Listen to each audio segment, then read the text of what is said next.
So here is our equation 1 for the uniformly accelerated motion. V is equal to V sub 0 plus A times t, where V is our final velocity, V sub 0 initial velocity, A for acceleration, and t for time. So the first step is we have to write all of the given. So based from the problem, the car starts from rest. Therefore, our initial velocity is 0 meter per second. And then the car accelerated at 8 meter per second square. So our acceleration is 8 meter per second square. And the time is 10 seconds. So these are the given variables. So we have to look for the unknown variable, which is the final velocity. We can solve for the final velocity using equation 1, wherein V is equal to initial velocity. So our initial velocity is 0 meter per second plus our acceleration, which is 8 meter per second squared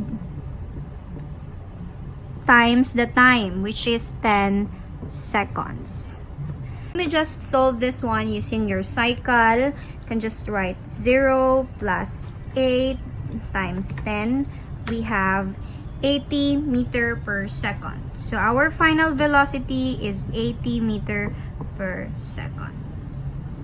So if you will be asked to solve for the initial velocity instead, so what you're going to do is just transpose this one. So it will become the initial velocity is equal to the final velocity minus A times time. So that will be the formula if we are looking for the initial velocity. Now this time, we will try to solve or to derive the formula if we are looking for the acceleration. Since this two is not separated with any sign, positive or plus or minus, so we have to bring these two together.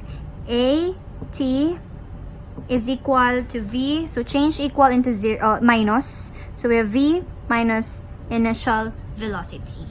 Okay, so to get rid of time, we have to divide both sides with time. Cancel, cancel. Our formula will become AV minus V sub 0 over time. So this will be our formula if we are looking for acceleration. So this is somehow familiar because this is what you use in solving for acceleration in our kinematic quantities. Now if we are asked to solve for the time, so this is the process on how to derive it.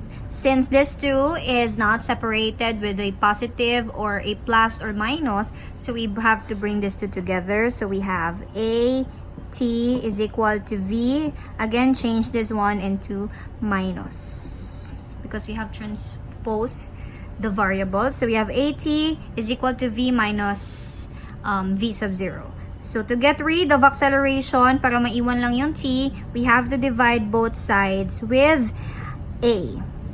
So cancel, cancel. We have t is equal to V minus V sub 0 over A. So this will be our formula if we are looking for the time using equation 1.